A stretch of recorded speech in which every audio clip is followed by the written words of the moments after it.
Setbacks doesn't mean settle. Deferred doesn't mean denied. Hey warriors, welcome back to Inspirational Cafe. I'm your girl Rochelle. Here is where I uplift, I encourage, that's right, and I inspire. Don't forget, hit that like button. Don't forget to share. And come join the cafe where I inspire every single day. Listen, we all, at times, have a sense of urgency, praying and hoping that God will move swiftly, because we like swiftness. There are times that we say, God, why are you taking so long? Why are you dragging your feet with this? Sometimes our hopes and our dreams are delayed, not because God hasn't heard our many prayers. It could be simply because of insinuating circumstances, because of difficulties and struggles that we all have to endure. We all have to go through. Or it may be because we haven't matured in many areas of our life.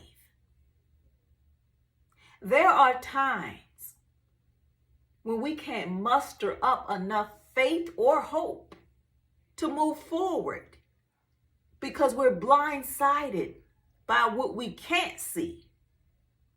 We're blindsided, and we cannot believe in the brilliance of God's plan, because God's plan, we know, is brilliant. But because of what we can't see, and we don't know exactly what God is doing, we get frustrated, and then we lose focus. When we lose focus, we lose hope. And losing hope, you might as well give up. The scripture tells us, those that hope in the Lord shall renew their strength. They shall mount up on wings like an eagle. They shall run and not grow weary. They shall walk and not faint. We have to remain hopeful, even during a deferral, even during a setback. We must remain hopeful. God is always behind the scenes. He's orchestrating, putting the pieces together. So we must trust that his brilliant plan is what we need. But often we get distracted by what we can't see. And the reason I know so well is because I've been there. I'm a witness. I can testify to wanting God to hurry along, to move swiftly. God, move swiftly. God, what are you doing? I've been there. Me and God had those types of conversations. God, what's taking so long? I'm praying. I'm believing. I'm hopeful. But Lord, where are you? Because we know it's easy to have faith and to believe when we can track God's plan, when we can trace his plan. But my God, it's hard. It's hard to trace or trust God when you don't know what he's doing, when you don't know what he's up to.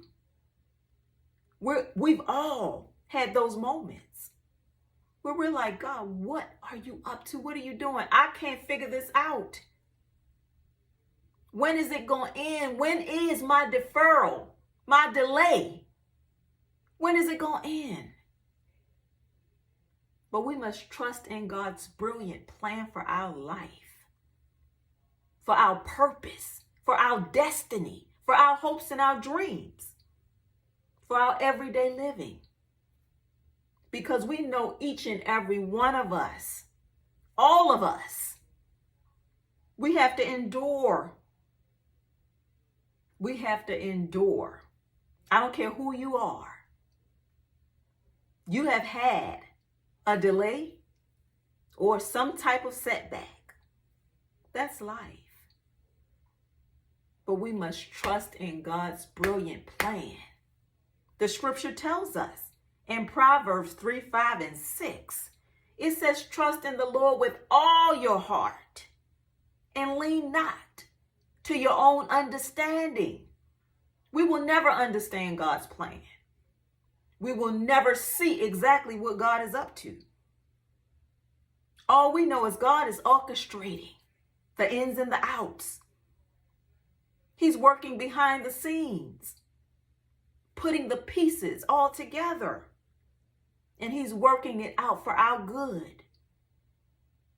We have to remain faithful and to trust in him with everything and lean not to the many obstacles, the many struggles, the trials and the troubles, the difficulties, the everyday burdens.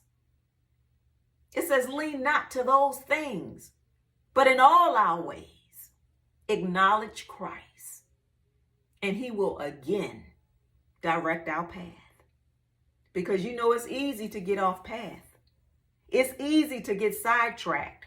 It's easy to get frustrated. It's easy to want to throw in the towel and just give up. Oh, that's easy.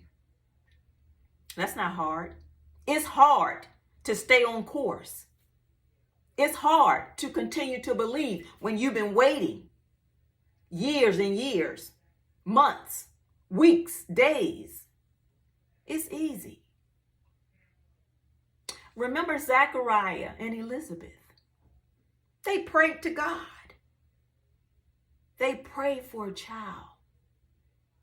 And my God, they waited. God didn't forget about them. God doesn't forget about you either.